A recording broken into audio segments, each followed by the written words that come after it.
Howdy, Vine Trippers. I wanted to take just a moment before the show begins to tell you a little bit about the Texas Wine Lover website and app.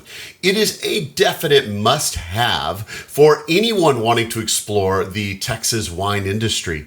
Now, they have a website. It's txwinelover.com, but they also have an app that you can actually download to your phone. You can find it on the Apple App Store or on the Google Play Store for Android devices. And it's going to be kind of your one-stop shop for when you go out to visit these great places. So you get to listen to them here on the podcast or watch them on YouTube to learn about these wineries. But when you go to visit, make sure you're checking out that app, because I'm sure you're probably going to want to visit other places in the area as well. And you can do incredible searches. It's the most comprehensive listing of winery information in Texas. And you can look for wineries in your area to go visit multiple places.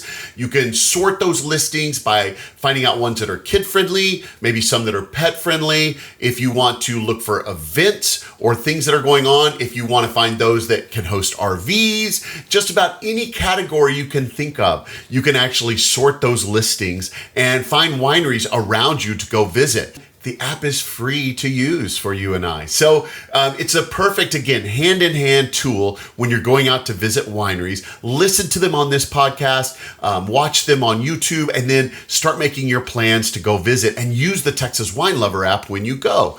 Now, it can also be a great tool. Maybe you're not even looking for a winery. You just happen to be traveling to some place in Texas, and you just might think, I've got a little extra time. I wonder if there are any wineries in the area. You can actually look them up in the Texas Wine Lover app. You can search either by the name of a winery, or it's got a map view. So you can actually pull up a map of the area around you and see locations of wineries near you and go visit them and support the Texas wine industry. So you got to use the Texas Wine Lover app. It goes perfectly with this podcast. So make sure you check it out before you go on your next trip among the vines. Again, it's www.txwinelover.com, or look up the Texas Wine Lover app on your favorite phone app store and make sure you get that downloaded and use it frequently. You will benefit from it, and ask for Texas wines. Let's see the Texas wine industry prosper and go visit some of these fun places that I'm bringing to you on the show.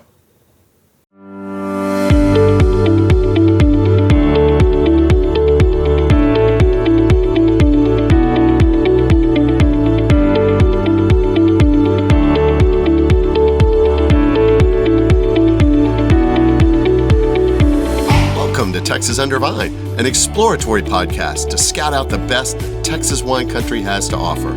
I'm your wine guide, Scott, and I'm here to lead you on an auditory expedition to the vineyards and wineries across the great Lone Star State. Each episode will cover a different vineyard, winery, or wine-related business operating in Texas. You'll hear interviews, descriptions, and details about each location that will excite you to visit and experience them for yourself. Ready to plan a wine tour? Use these episodes to choose the most interesting spots for you and your friends to check out. Most of all, enjoy hearing about the rapidly growing wine industry in the state and what makes our wines and wineries the best.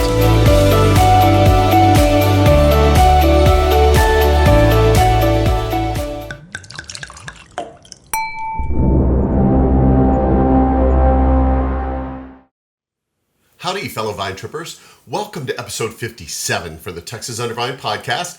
And for this episode, I ventured a little further into the Texas Hill Country area and went up to Mason, Texas, which is a really hot, upcoming wine region in the Hill Country area. It is the home of a couple of new AVAs, specifically the Hickory Sands AVA that should be hopefully published and good anytime now.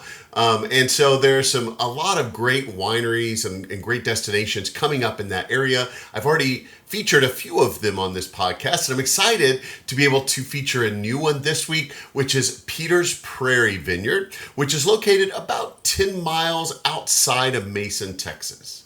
Now, this winery actually has some historic roots that you'll find out about, but relatively new ownership that's actually already proving its mettle by winning the Top Texas Wine for 2025 at the Houston Rodeo Uncorked Wine Competition. So that really speaks volumes for this winery and the wines they're producing. And those new owners are Kurt and Kim Henderson, who actually purchased the winery in 2018. But the vineyard actually goes back further than that. It's now in its 25th year. It was planted by Bob Cartwright, and these vines that are on the property have been there for quite a while and producing for quite a while now. So they're very firmly established. Now, Bob actually planted that vineyard to Barbera, Malbec, Syrah, and Pinot Grigio. And although they didn't really officially make wine there, he did do some small production batches for friends and family and things like that. They didn't commercially produce wine. Mostly they just sold the grapes to other wineries and provided those grapes there. But now the Hendersons, who own it, decided to start producing wine from the vineyard and selling that commercially. So now we have wine from Peters Prairie Vineyard. And in addition, the Hendersons have now began to expand the original vineyard to plant other varietals as well. So now that vineyard also includes Mourvèdre, Cabernet Sauvignon, Tempranillo, as well as Petit Verdot. It is a 22-acre area that has 17 acres actually planted to the vineyard, with some other property that they own that they have considered maybe down the road expanding the vineyard to other varietals in other adjacent areas to the property as well. And the exciting thing about that is that after they finish out kind of their current stocks of some vintages of wine that they have right now, everything that they produce going forward should be 100% estate wines, straight from that vineyard and coming right off of the land. And again, a lot of those vines being 25-year-old vines. Now, if you're saying, I visited Peters Prairie Vineyard before, I thought it was in Mason. Yes, they did used to have a tasting room on the square in Mason, but they closed that tasting room in February of last year, 2024, as they began preparations to open up their tasting room on site at the actual vineyard, again, which is just outside of town. And they hosted it out of a little sunroom basically on the property until they had everything finished.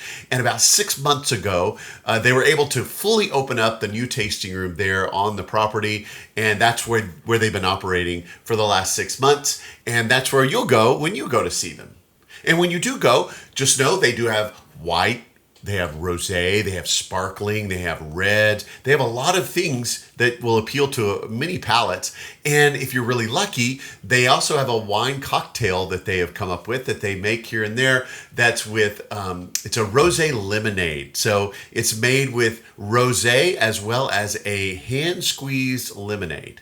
And if that's not enough for you, their 2019 Barbera, which comes from that estate, actually just won, as I mentioned earlier, the Top Texas Wine at the recent Houston Rodeo Wine Competition. And that is a prestigious honor, and it's really a testament to not only the crafting of these wines, but to the incredible wines that these 25-year-old vines can produce. And if you're wondering, the name of the winery, Peters Prairie Vineyard, actually goes back. It's got some historic roots. It's actually the name of the area there where the vineyard is, and it goes back to pre-Civil War times. It was actually named after a Major Peters who was contracted by the U.S. government to plant that area to bring up agricultural supplies and things for the nearby Fort Mason. And so they drew their name just from the area there that's used to be called Peters Prairie. And although they don't really have any official certifications for the winery itself and the vineyard itself yet, they are working towards sustainability as well as really making sure that the things they give to you are clean in the product. They are a no-till vineyard. They told me they purchased some baby doll sheep to wander among the vines and groom them and fertilize. And they're really working towards getting away from pesticides and herbicides and things like that to really provide a clean product. And hopefully, through their efforts down the road, they will be able to earn some of those certifications. Now, when I visited, I got to go into the brand new tasting room there and sit down with both the owner, Kim, as well as her general manager, Katie. And I got to speak to them about not only their past, but their upcoming plans for the vineyard and for the winery itself. Really exciting time. So step with me into this emerging wine region and find out a little bit about Peters Prairie Vineyard right now. Let's go to that interview.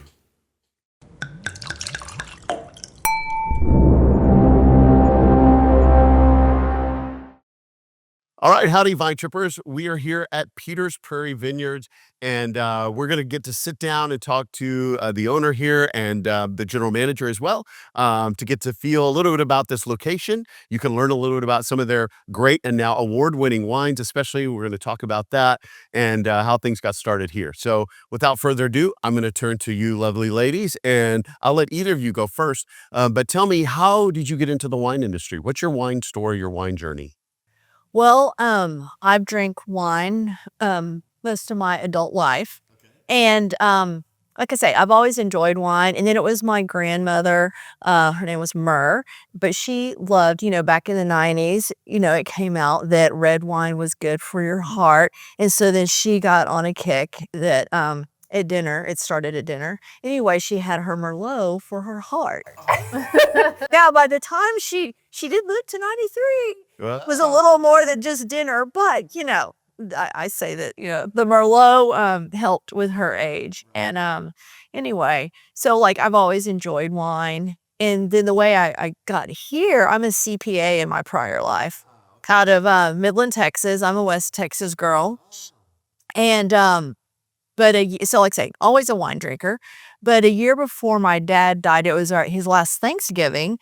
He lived outside of Tyler, and he had befriended Pierre at Keeper Saul, and he took us over there. So this was in Thanksgiving of '03, and I don't know how long they had been in existence, but they had the vineyard going, and his daughter was making the wine, and we went over there, and that was my first time on the actually in a vineyard, and she gave us a barrel tasting. And I was just, and they had their horses and stuff. And I've always been a country girl. Yeah. But I was intrigued with that. And then her father, I don't know exactly what he did, but he did something with the weather and soils. It was a worldwide thing. Anyway, he had been talking to my dad, and my father had some land, and he was in talks with him about planting some vines on his property, and it just kind of put the bug in my head. But then fast forward, and I've got babies at the time and a CPA practice, and so then my father passes away, and going about your business. And then I had some horses in Midland, and Dusty Evans, people who are familiar with West Texas wine, he was doing a test crop. So this would have been like '06 or something around there. And I was buying my hay for the horses, and he was doing a test crop. And so I just watched him as he put all of the infrastructure in, and like he was literally The trellising system he was and all doing that. it from the ground up, and I just was like, oh. And so I asked my mom if we could plant some on this land we had, and she said no, she forgets that. But anyway, I just watched him. I was just intrigued by it. And then I was in a Bible study with the people at the, is it the Canadian Vineyard, Yes. His wife, she was in my Bible study in Midland, and she was talking about their award-winning Chardonnay. And I was just like, so there was another one, okay? And then all these Be classic. And then like I say, I was a CPA. My husband and I, we were at that point doing some oil and gas stuff.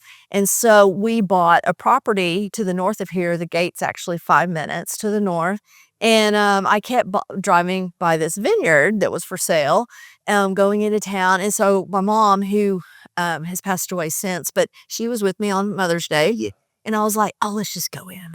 So we drove onto the property, and my family's bad about breaking into houses and looking at us when they're for sale. And so the door is actually open. And Mom and I looked at it. And so from that point, I spent that summer.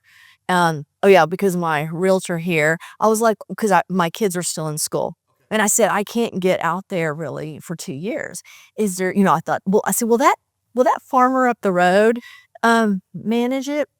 This was Bruce Lindbergh. And he goes, oh, I'll call him. He's married to my cousin. And so it was Drew Talent. Okay. And so he said no. And And I said, oh, okay. So then I kept asking questions. And because there was a manager up in the High Plains, but he couldn't manage it on a daily basis, just on projects. And anyway, so I just kept asking questions through Bruce to Drew. And then finally he goes, Drew said you can call him, and I was all nervous. I was all nervous to call him. You got and I said, then finally, my brother goes, have you called him yet? And I was like, no. So I call him, and we're on the phone for 2 hours because we're just sitting there bouncing things back and forth. And so we spent the whole summer, and I was just going, trying to find the manager, working, negotiating and stuff. And anyway. So Drew's are my main mentor. They find Lex. Like I say, Laura knew Lex, and because he had a little bit of experience over at Dan's, but he was working construction at that time, and so I just met him up at Drew's, and I just assumed he was working for me. Then I just assumed she would quit working at the bank and go to work. Yeah, we went on a trip to Colorado to think about it. That's where I'm from, and so we most of us spent the whole week or so do you do this? We had just gotten married, so it just felt like we already made one leap, and there was another leap for him to leave his job, and it's most definitely was a good choice, and he's learned a lot along the way. Yeah, and now the vineyard manager of the property. And then I somehow managed to come on and had a baby. We had baby Tate in the mix. Okay, maybe I'm fast forwarding your story too much. But yeah, so Lex is going on so we bought the vineyard post-harvest 2018. And so he's going into his 6th year, like 6th or 7th year as manager. This will be his 6th year as manager. Was the vineyard already, was it producing or had fallow? Producing, but it had, it's starting its 25th year. So, plants and things over time, and so it was in need of some revitalization, from the house all the way to the south along the highway. That was completely dead. There was nothing there. And then the only block that was 100% intact was the Syrah block. And then there was, would you say 50% of the rest of it? It was spotty. Yes, I would say. So we've spent, we get compliments all the time for how we've gotten it back up, Remaintained it. Right. It was Mr. Bob Cartwright and his wife. They had retired from California in 2000, and this was their retirement. And then a year before the last block was planted, he contracted a lung disease and passed away. And so anyway, she tried to manage it, and it was this is a lot. There's no way I could do it. And so they sold it. But anyway, we've picked it up, and prior to this is the first label that the vineyard has ever had. It's always been called Peters Prairie Vineyard, but they were just a producer, and they sold all the grape. And so our goal is it's a 22-acre vineyard with 17 in vine, and my long-term goal, because this is my second life as well, it's this label will always be just this. Right now, we are, so we have Drew Talents. We have 2 years of his Tempranillo right now, the 19 and 20. And because he's technically part of this area is called Peters Prairie. Okay. That schoolhouse is called Peters Prairie. The Peters Prairie Schoolhouse. It has a historical marker. And, but once we finish up with that inventory, then we will be 100% estate grape. And that's the long term of this. Now, we do have some land that we purchased to the west for water. We're piping our water down this road. It's over across this hay pasture here. If we were to develop that, half of that is, we got 75 acres of hickory sand. That's what we're in, hickory sand. And that if we were to grow that, I'm even thinking that will be something different than this, that this is special. And my goal is at some point that we'll be a closed club on the Peters Prairie Vineyard label. So the Cartwrights, when they owned this, they just sold the fruit. They Right. didn't produce wine. Right. He hadn't, and I do feel like I have his spirit around, like nudging me along, and I don't get to quit until I do it.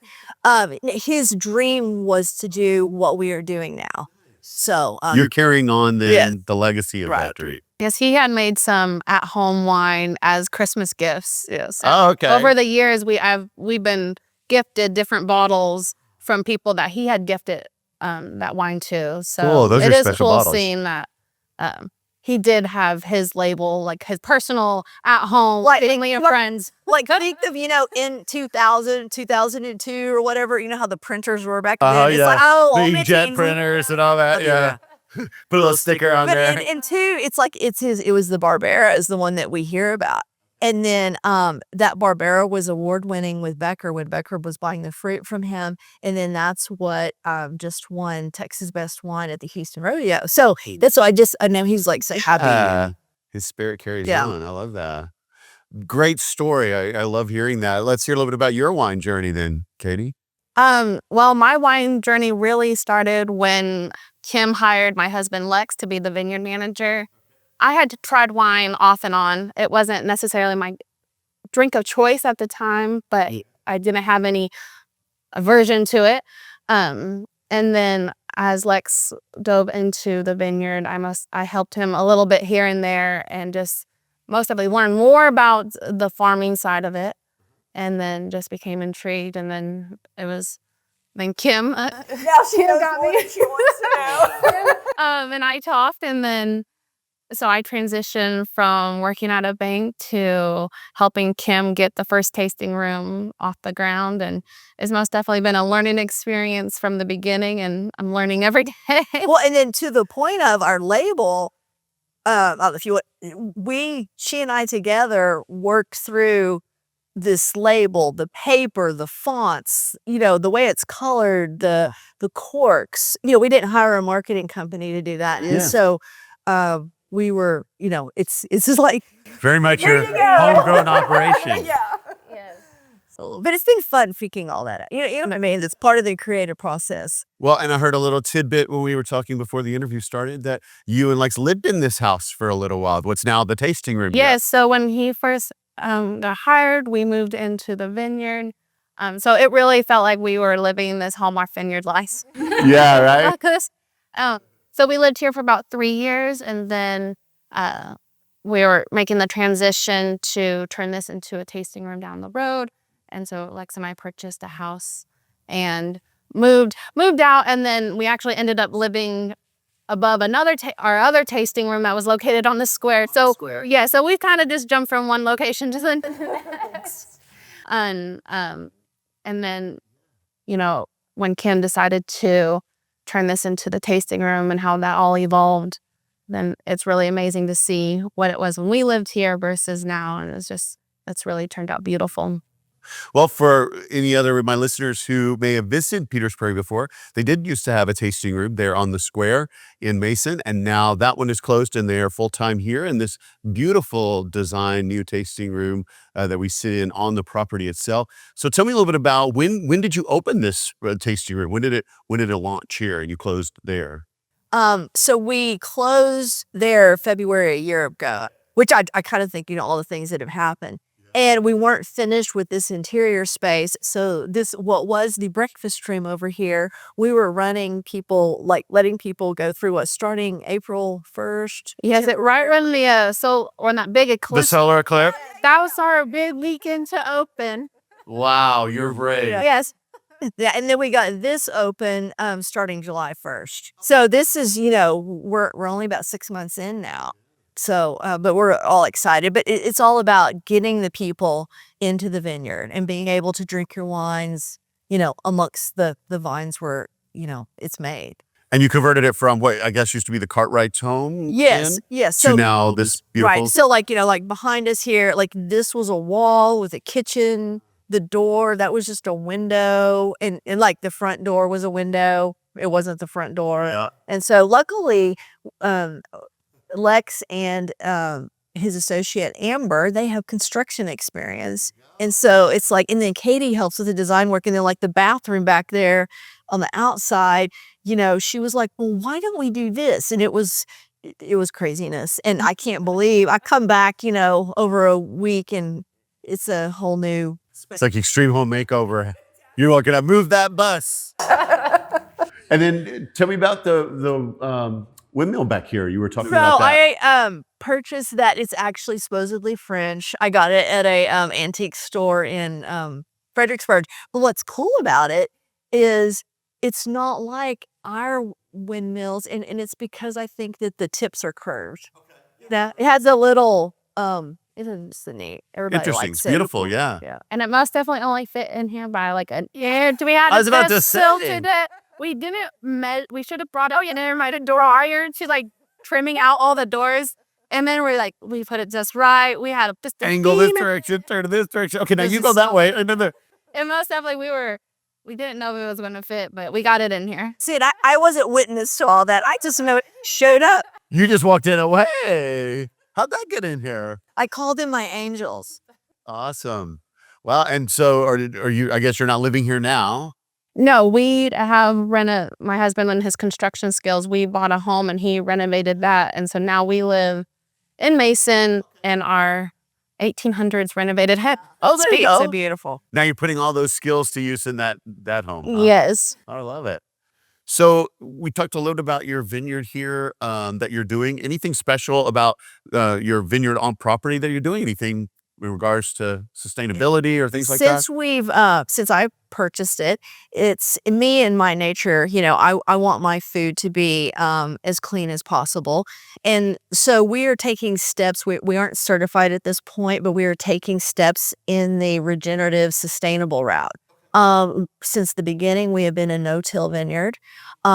We did actually, I purchased these baby doll sheep. My goal was to have them groom the vines and fertilize. But, and the chickens, we had the chickens, and it wasn't, there's things that we will have to do in order to bring them back. We also had donkeys out here, but we take steps. It's just trying to get it all in play. But we do lean in that route. In long term, I would like to possibly look at certifications in those areas. Great. And our vineyard manager, Lex, he is very diligent in looking at the needs of the vine for this vineyard. It's not the textbook, okay, you need to do X, Y, and Z this time of year. He really tries to pay attention to what the vines are. And if we need to address something, it needs to be addressed. But if we can go the more sustainable route, that's most definitely, that's what he preference as well. And so he's very diligent in making those steps. And so it's a team effort. Yeah, I love that. You're all on that same page for sustainability. Well, because it starts in the vineyard. It does, right? Yep, right to the glass. Yeah. All right, well, beautiful. I love this tasting room. So you start, let's see, 2018 is kind of when you August purchased the 2018, property. we that's when we closed on it. So it's post harvest. So then we got in here, and so Lex just started. There's a lot of management. Like for example, raccoons, are our evil predator. Because they chew the vines. But there was maintenance work on the vines and stuff. And then we had the big flood. So that was our first year. So the 2019s, they came out spectacular right off the bat. And I see part of it was like, oh, they got all that water in the fall.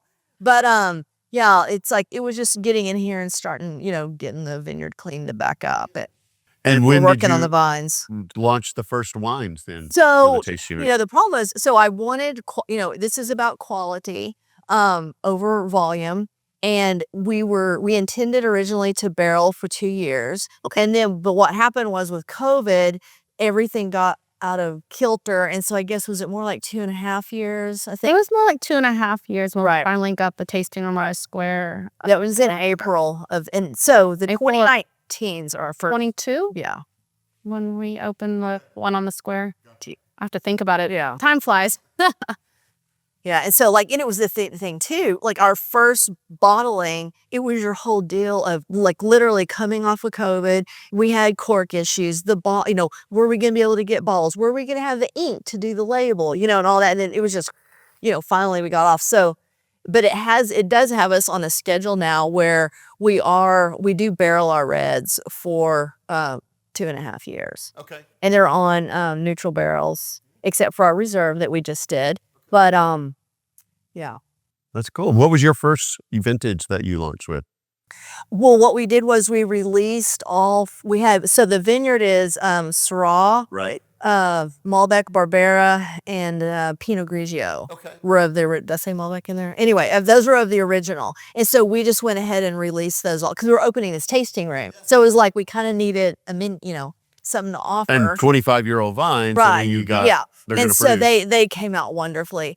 And they won awards like right off the bat. The Straw and the Malbec won Texas Reserve and Reserve Champion. Yes, Texas class champion and Texas reserve class champion at the Houston Rodeo. Yeah. So we were very happy with that. So they came out, they were lovely wines. And we were all excited. So that was the 2019. And then what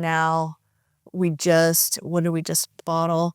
So we're just now bottling our 21s. Okay. And we'll be slowly releasing those over the next year. Cool. And so, Yeah. So like we're right off the bat, we put all of them out. Okay. That from there forward, we'll trickle them out. Yeah. And then we just released we have 2 new blends that we just released. Pretty amazing thing to start off with the first vintages and winning those awards like that. That says a lot. And that's a neat little tail end for the Cartwrights, just to go from that being their dream and those first bottles that are launched winning awards. I mean, it's like the angel see, right? It's that Hallmark story that you talked about a minute ago, the Hallmark winery here. Well, let's talk for a second about your vineyard and your fruit. You said 17 acres. Mm-hmm. And you are a true, as Dan McLaughlin from Robert Clay would say, a true vineyard-owned style winery, in that you're producing all of the fruit. You do it from the ground all the way to the glass.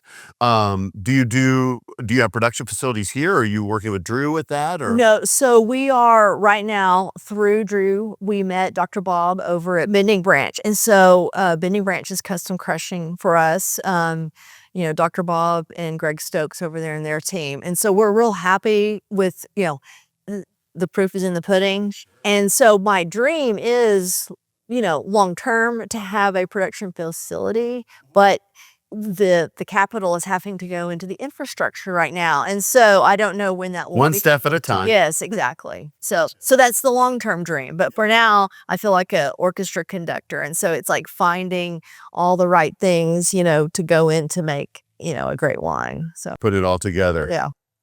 So you still have those 4 planted? Have you planted anything else, or Yeah. thought about planting So we anything else? planted, we're going into our 4th year on some Mourvedre and some Cabernet Sauvignon and a little bit of Petit Verdot.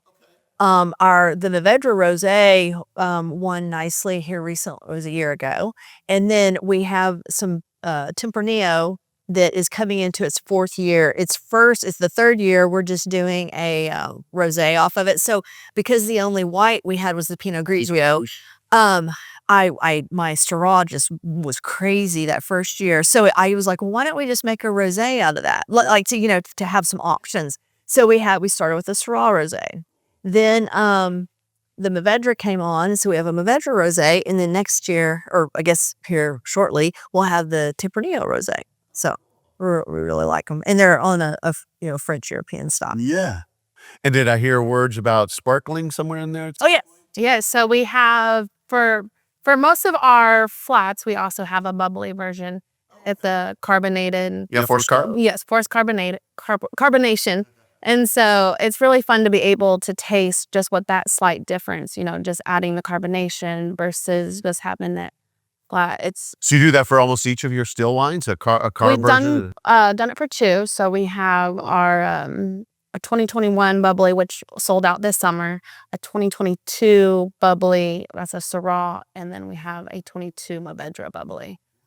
And so you can really get to try lots of different rosés, and most definitely rosés, sometimes get like a bad rap for not being a white and not being a red. But in the middle, it's stuck in the middle. So it's a lot of fun to be able to have people come and try rosés and try a variety of them and really realize that there's a lot more to a rosé than what a lot of people think. Well, and to open it up, like, that kind of like how, trying to increase, what Texas is. And so, maybe we don't have champagne out in here, but like we're using our bubbly rosés when we do baby showers and wedding showers.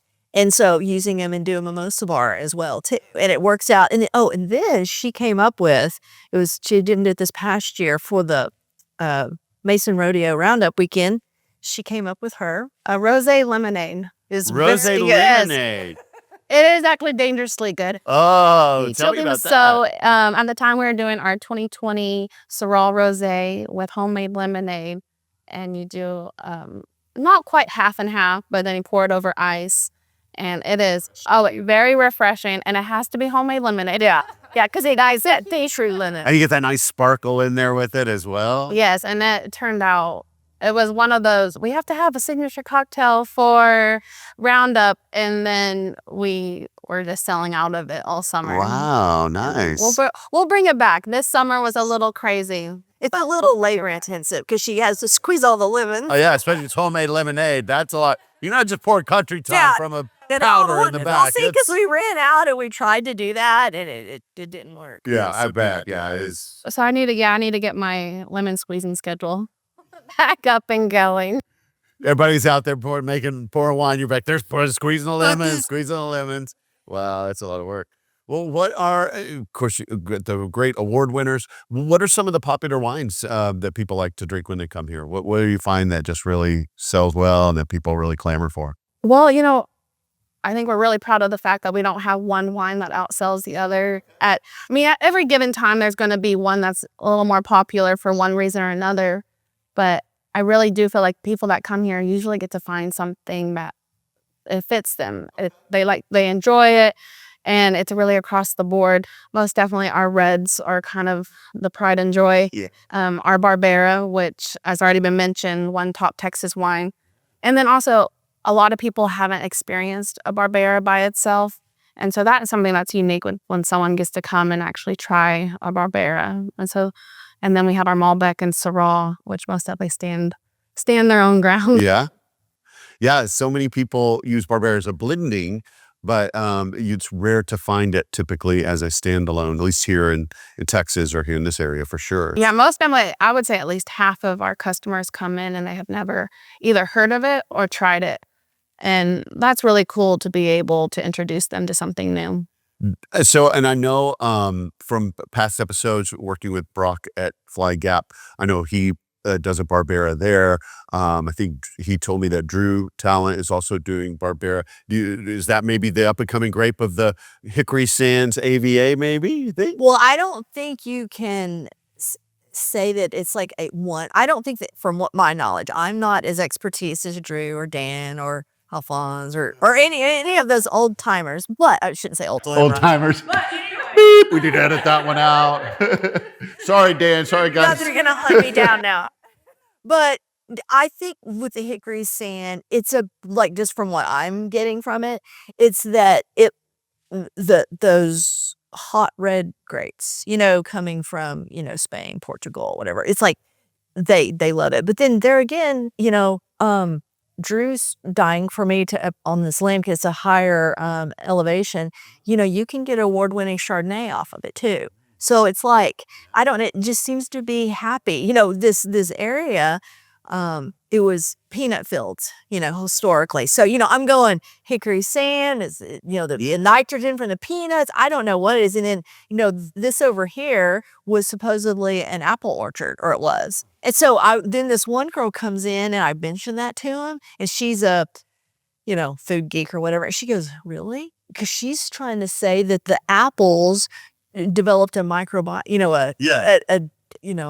their own thing. Yeah, so I don't know. But Wow. but I do think that the hot grapes, they like it out here. Well, and I think these amazing, I won't use the word old timers, but these amazing, talented people like Dan and Drew and who've been in this area, they're planting what the land is the land is telling them what to plant and what is doing well. And seeing the successes that they have, speak for itself. So it'd be exciting to see if you do plant, further on. In your conversation, when you're talking about your history and getting into this, and keep in mind myself, I was a, off the shelf grocery store wine. I was a member of a California club and one here in Texas, but it's that thing of, it's like, oh, well, there's more than just Texas wine, when these AVAs that are in development. And then, we're in the middle of our Hickory Sand AVA right now. And it's where the consumer, it's like, y'all, there's some fun that y'all can have out here learning the intricacies of these different AVAs and what the grapes, what the wines are that develop off of these different AVAs. And I think that's like a future of Texas wine industry, that whenever the public really gets to know what's going on there, I think it's going to be fun. Well, and we're not far from the Fredericksburg Hill Country Wine Road area. Yeah. And I really think that, especially when Uplift and when Hickory Sands now here comes really fully online, I personally believe that this is kind of the future of a lot of the wine industry. I think in Texas, I think we see a lot. I'm hoping we'll see a lot more vineyards planted out here, and a lot more growth in the area and things like that, and more wine tourism out here and things like that. So speaking of location, we're about 8 to 10 miles outside of Mason. Yes, to the north on 87. To the north, right? And so do y'all ever, at your new tasting room, I know you've only been open since, July, you said, you hold any events or things like that out here? Do you have any parties or big things or things on the works for that? So we have been doing more private events. We had a wedding this fall. That was our first wedding to have. And then Kim mentioned earlier, we will people rent out our space for showers. And we've hosted a few Christmas parties this year. So we've done several of the private events. We are most likely looking in the future to expand our tasting room events. We haven't yet hosted major events other than our club quarter mixers. Sure. But other than that, keep an eye out, because we most definitely will in the future be having more things. We have plans. So we've got these amazing wines. You've got a couple out here on the table in front of us here. I see the label with the Roadrunner, and you've got this interesting leather bag here with the same design. So tell me a little bit about the label. Well, so, like I told you, we were, no marketing team working, So originally, this was called Peters Prairie Vineyard. It's been called this since pre-Civil War. And a Major Peters was contracted by the federal government to farm this for Fort Mason. So think of, it's hard to wrap your head around. But I'm talking about what this is as far as an agricultural area. You had a fort with 3,500 to 4,000 soldiers who, there's no train through here. There's no Dairy Queen. And so you've got animals in them that you have to feed. Yeah. So it's like, this was all the prairie grass, the natural prairie grass. And they farmed this to take care of the fort. So anyway, Major Peters Prairie. And so I was like, well, what's the label, And so first I was like, a windmill. We even bought a buckboard wagon. Like, I was going to do that. So I was in Midland, where I'm from, in my closet, and I was FaceTiming a girlfriend on what to wear. And I go, oh, look what my grandfather made. So my grandfather, this was in the 70s. He was a petroleum engineer consulting in Wyoming, and he was getting bored in his trailer. And so he started doing this hand-tooled leather work. Wow. And I said, she goes, that's your label, Kim. And I was like, are you sure? Because this anyway. Yeah. But so I just took a picture and then sent it to a graphic artist that does wine labels. And he helped.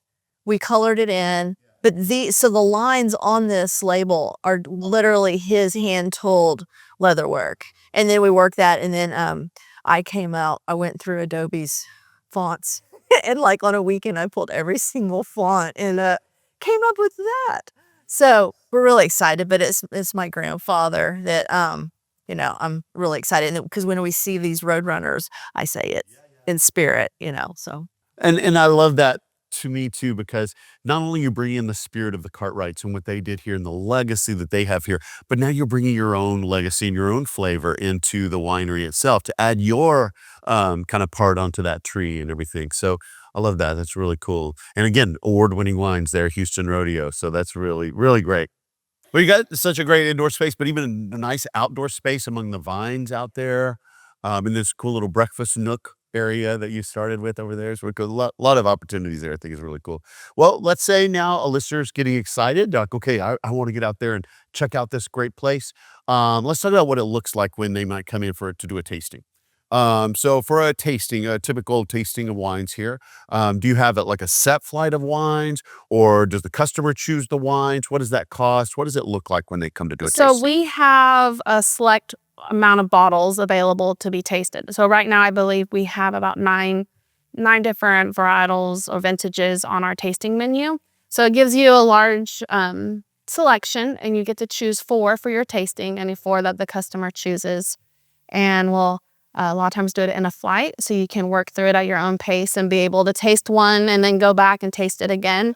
And so it really gives you the ability to customize your tasting experience. If you would like to stand at the bar and enjoy talking with our wine associate who's working that day, you have that ability. Or you can go and sit at a table and enjoy it with your friends or family. And when you say a flight, that means, to people that may not know, instead of pouring one wine, you drink it, and then you pour a second wine, you drink it, you pour all of them at once so they can kind of go back and taste in the order and Yeah. what they want to do, or comparison tastings. And also, so on her tasting menu, she always has where you could, it's going to be at least there's at least 4 reds and 4 of the rosés. So, and you can mix that as you want. You could do all reds, or you could mix it up with a bubbly, flat, and do a red, and if you know Grigio. Okay. Want to. And we'll change that menu up periodically. Yeah, seasonally. We don't have a set schedule on when we change it. We recently changed it a little bit by adding a few things and switching out vintages mainly. And as new things come along and new bottlings, like we talked about a moment ago. And so you get to come in and enjoy that. We do not require reservations. We're open. Our regular hours are Thursday through Sunday. And then, of course, we are always, I would love to have people come and make reservations for any other day of the week. Okay. Can they do that on the website, or they need to call? Or Calling, yes. Okay. Calling or emailing our business email, and then be able to make those arrangements. And business email would be? info@petersprairievineyard.com. Perfect. That's where you see that on the screen right down there.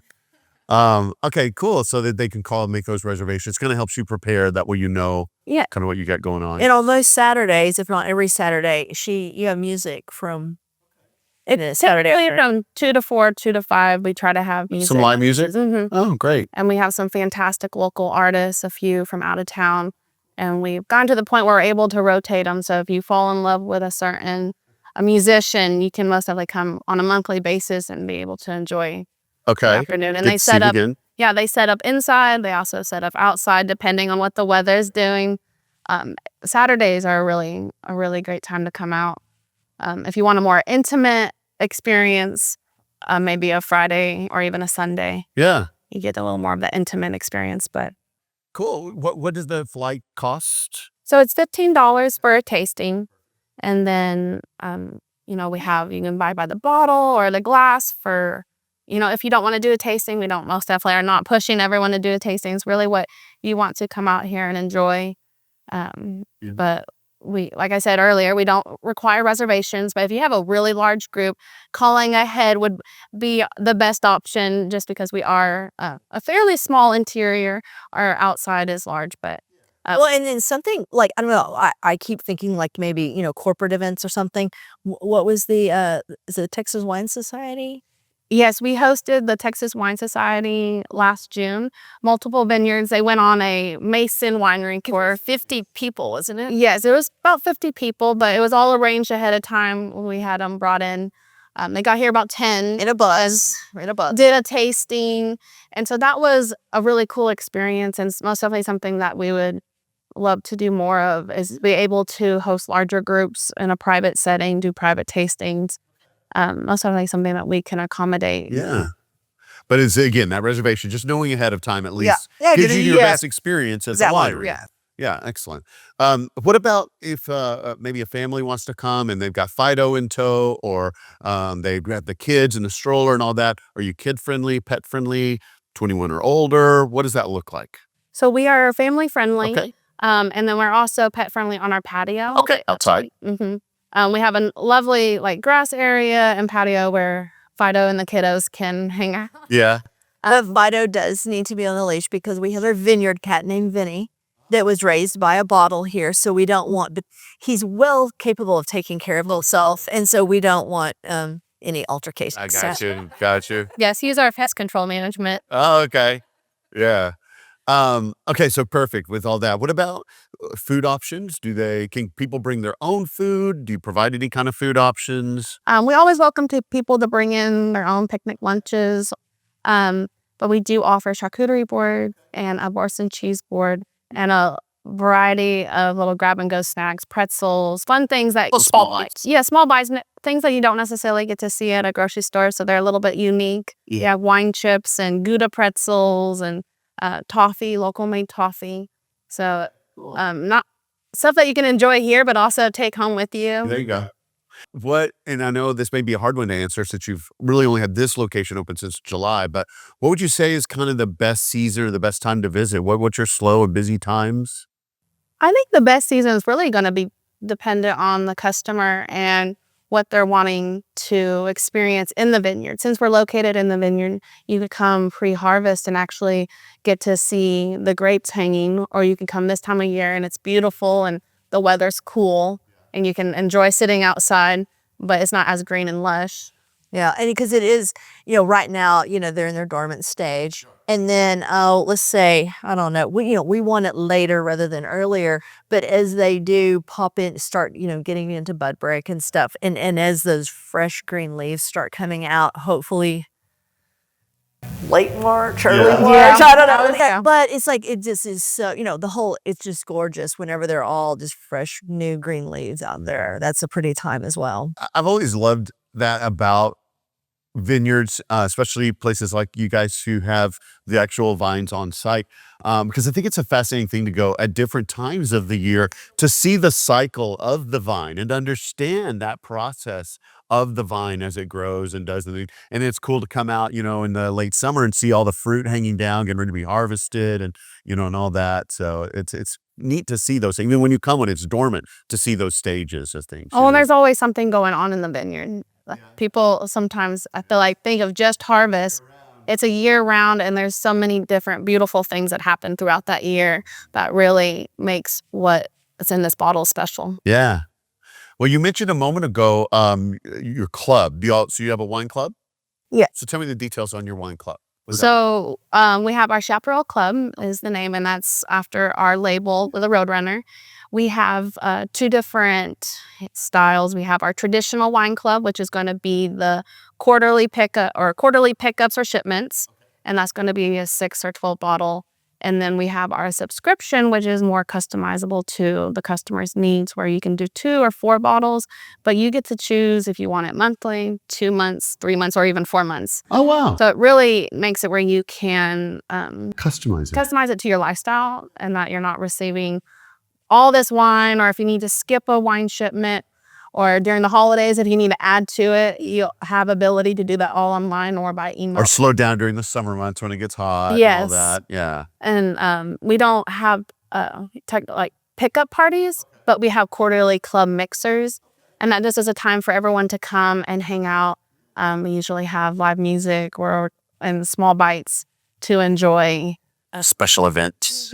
During that time. And also on the club where she's saying it's customizable, you can customize that shipping, but then also, how some clubs, it's like, this is what you're getting.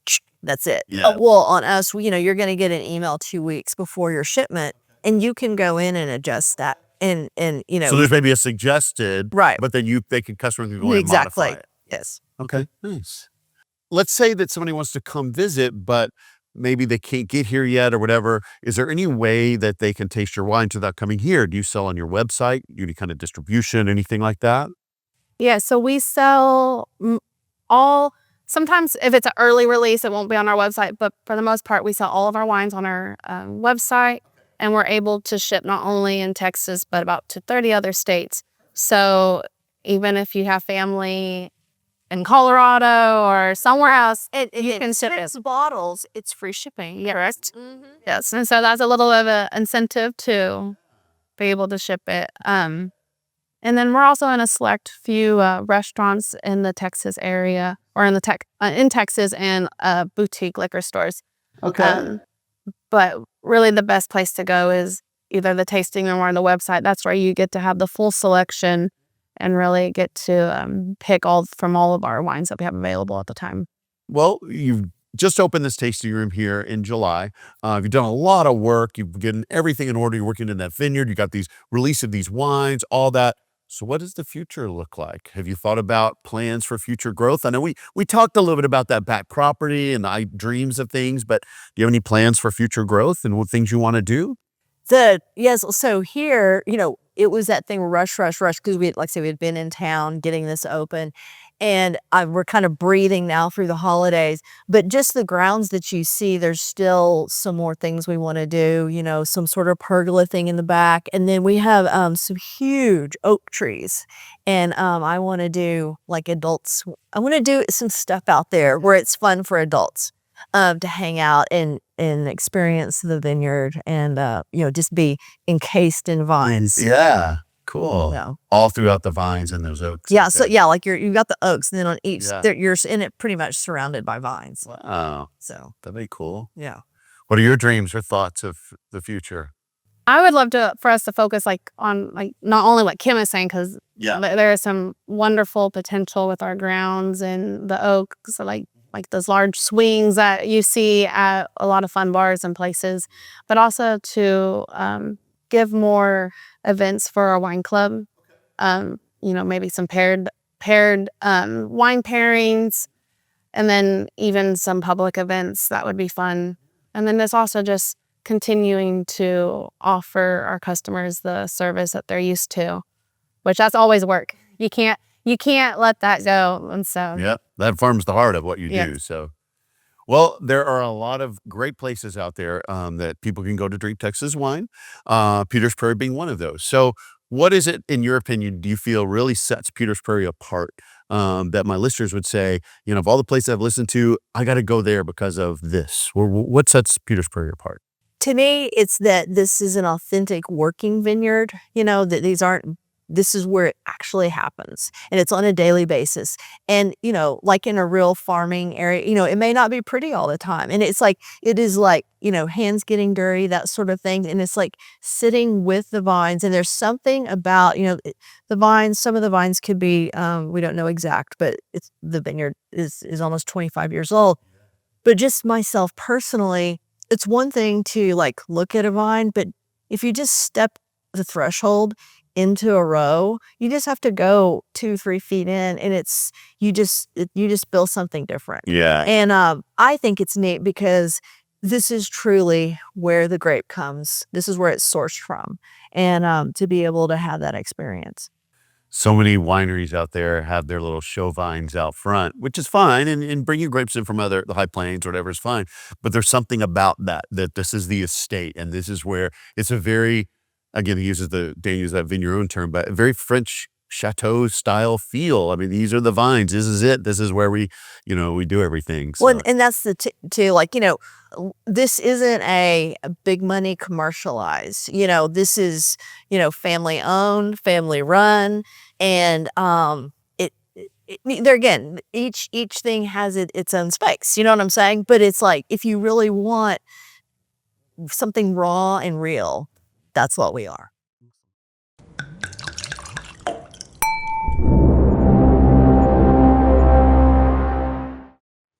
Raw and real? Well, sure, but just know that they're also very polished and very professional in the things they do there at Peters Prairie Vineyard. They are making award-winning wines as well as managing this impressive estate vineyard on site.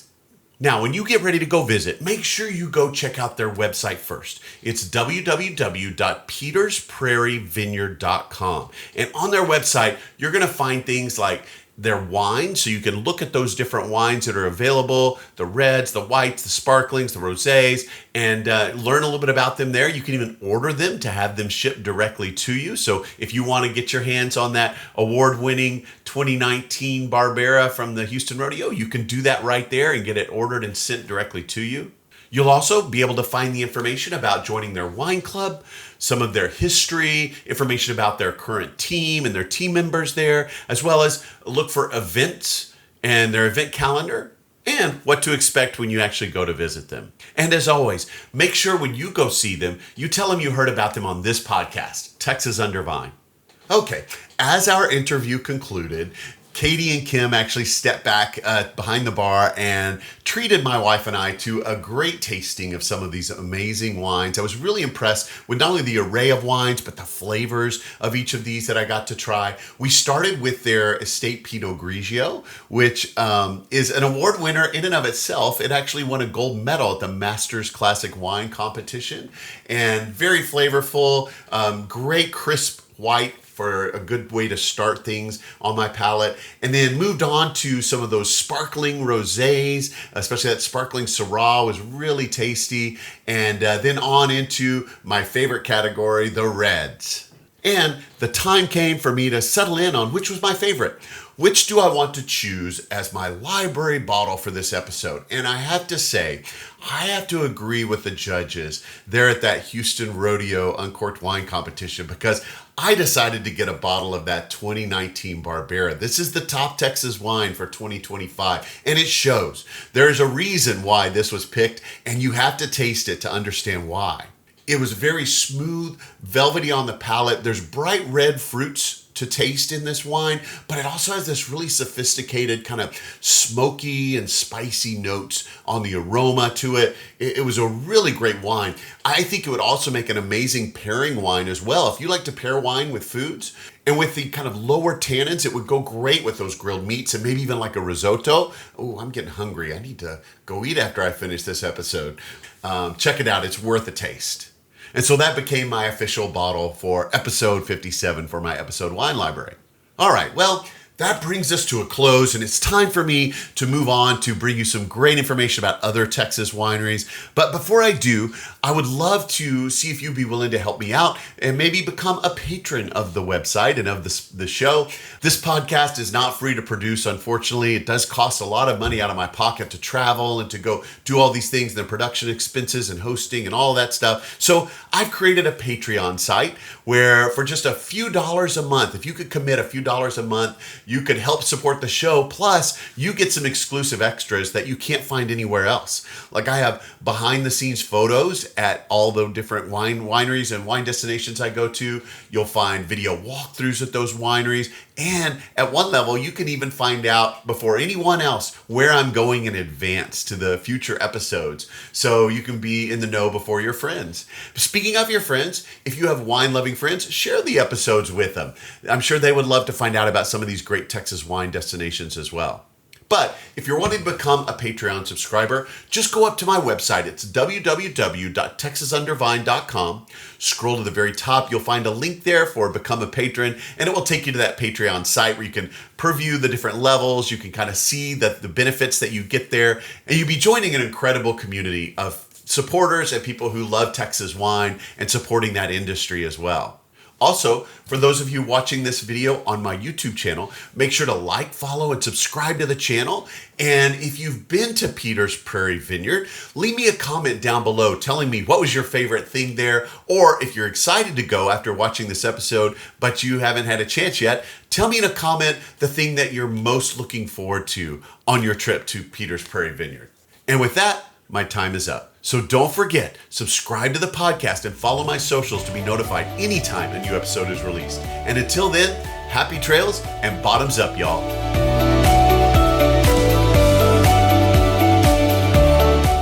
Thanks for listening to Texas Under Vine. We strive to provide you with the best information about wine businesses all over Texas. Be sure to check out our website at texasundervine.com and follow us on our socials at Texas Under Vine to stay up on all the upcoming episodes. Please email us with any suggestions or feedback. Also, contact us if you're interested in donating, sponsoring, or advertising on the podcast, just to help us cover our expenses and bring even more great info to you in future episodes. Above all, travel safely, and most especially, drink responsibly.